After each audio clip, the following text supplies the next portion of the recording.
สบายดีทุกคนมันจะก็คือจะมารีวิวเฮ็ดเวียกตอนแรกในทุกๆมือให้ทุกคนเบิ่งแล้วก็จะมาตอบคอมเมนต์ที่หลายคนถามมาให้ทุกคนพูดเลยเด้อก็คือมีหลายคนเลยถามจอยมาว่าจอยเจ้าเฮ็ดเวียกหยังเนาะเจ้าอยู่บ้านเจ้าคือบ่ไปหาเวียกเฮ็ดในเมืองนำเขาเจ้าแน่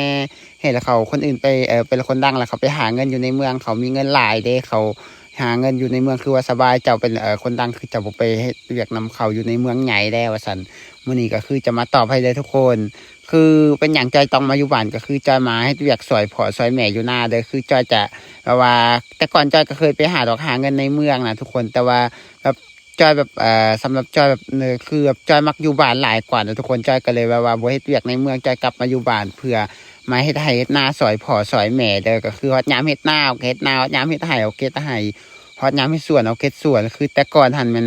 จอยตอนที่จอยยังบ่มีรายได้ก็คือตื่นเช้ามาจอยก็จะเริ่มแบบว่าตื่นเช้ามาแต่ละมื้อก็มันต้องตื่นพร้อมพ่อพร้อมแม่เด้คือต้องตื่น4 โมงเช้าหรือว่า5 โมงเช้าเพื่อมาเฮ็ดแนวกินช่วยพ่อช่วยแม่แล้วจากกินข้าวแล้วก็สิไปเวียกนำพ่อแม่มื้อนี้มีเวียกหยังก็ไปเฮ็ดเวียกอันนั้นพ่อแม่อ้วนไปเฮ็ดหยังก็คือไปแนวนั้นฮอดยามเขาหาซื้อเครื่องปลาของดงก็สิไปหาเครื่องปลาของดงมาขายฮอดยามเขาแบบว่าอ่า เฮ็ดไร่เอาเฮ็ดไร่ว่ายามเฮ็ดนาเอาเฮ็ดนาว่ายามเฮ็ดสวนเฮ็ดสวนแบบนี้นะทุกคนแต่ว่ามาช่วงหลังๆนี่มันจอยเริ่มมีรายได้จากอากาศมาเล็กๆน้อยๆแล้วจอยก็คือบ่ค่อยเฮ็ดเวียกนำพ่อแม่หลายปานใดเวียกของจอยก็คือตื่นเช้ามาในแต่ละมื้อก็คือจะต้องให้อาหารสัตว์เลี้ยง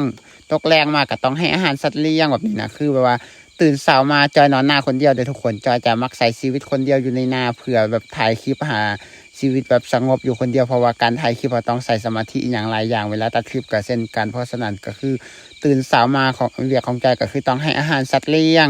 หลังจากให้อาหารสัตว์เลี้ยงแล้วมีคนคอมเมนต์มาบอกว่าให้จอยถ่ายคลิปให้เบิ่งคนคอมเมนต์บอกให้ถ่ายคลิปตัวใดจอยก็สิไปถ่ายคลิปตัวนั้นให้ทุกคนเบิ่งก็คือตอนเช้ามันให้อาหารสัตว์เลี้ยงตอนแรกมันไปเฮ็ดเลาะถ่ายคลิปตกแรงมาไปให้อาหารสัตว์เลี้ยงเอาเข้าคอกนู่นนี่นั่นน่ะทุกคนแล้วเวียกของจอยก็คือจะมีแบบนี้เด้อก็คือตื่นเช้ามาก็มันให้อาหารสัตว์เลี้ยง ตอนสวยก็ไปเลาะหาถ่ายคลิปตามคำขอให้ทุกคนเบิ้งผู้ใดอยากเห็นคลิปอีหยังก็มันไปถ่ายให้เบิ้งแบบนี้นะแต่ว่าโดยรวมสิ่งที่ขาดบ่ได้ในแต่ละมื้อก็คือให้อาหารสัตว์เลี้ยงนี่แหละเพราะว่าจะตอนเช้าหรือว่าตอนแรกเราก็ต้องให้อาหารสัตว์เลี้ยงของเฮาในทุกๆมื้อแบบนี้นะคนชีวิตหาเช้ากินค่ำก็มีแบบนี้แหละตื่นเช้ามาให้อาหารสัตว์เลี้ยงตกแรงมาก็เอาตัวสัตว์เลี้ยงเขาคอกเขาลกอย่างประมาณนี้นะหลังจากคำตอบที่จอยตอบไปก็คือจะมีแค่นี้เด้อทุกคนเวียกของจอยช่วงนี้ก็มันโดยรวมกับลักๆโดยรวมกับมันจะเป็นการถ่ายคลิปให้เวียกซอยพ่อซอยแม่กับบางครั้งกับไปบางครั้งกับคณะบ่ทันได้ถ่ายคลิปเขาก็ต้องถ่ายคลิปของเฮาให้มันแล้วเรียบร้อยก่อนเพราะว่าตอนนี้มันจอยเริ่มแยกออกจากพ่อแม่เพื่อมาอยู่หน้าถ่ายคลิปแบบหารายได้เล็กๆน้อยๆแบบนี้นะทุกคน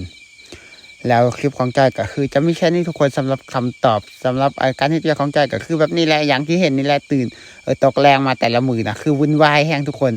แบบแต่ว่าเอาจริงเลยที่เวียกกับนี่ทุกคนถามว่าเมื่อยบ่เมื่อยแต่ถามว่ามีความสุขบ่ความสุขโคตรมีหลายเลยทุกคนอยู่แบบนี้นะเพราะว่าอยู่บ้านจอยนะคือมันจะเป็นแถวชนบทบ้านนอกเลยทุกคนจะบ่มีตลาด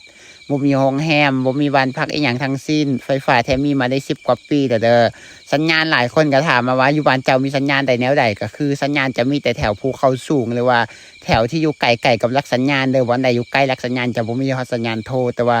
นาที่จอยอยู่นี่มันจะอยู่ไกลๆกับลักสัญญาณเด้อทุกคนลักสัญญาณก็อยู่ไกลกับนาแล้วก็คืออยู่นามีสัญญาณดีแต่ว่าอยู่บ้านจอยมันจะบ่ค่อยมีสัญญาณเพราะว่าบ้านจอยมันจะอยู่ห่างจากลักสัญญาณแห้งก็เลยบ่ค่อยมีสัญญาณเพราะฉะนั้นจอยก็เลยมาให้คลิปถ่ายอยู่หน้าแล้วก็โพสต์คลิปให้ทุกคนเบิ่งอยู่หน้าแล้วสำหรับคลิปตัวนี้แกก็คือจะได้ขอจบสนิทเด้อทุกคนแล้วพบกันในคลิปหน้าแล้วก็บ๊ายบาย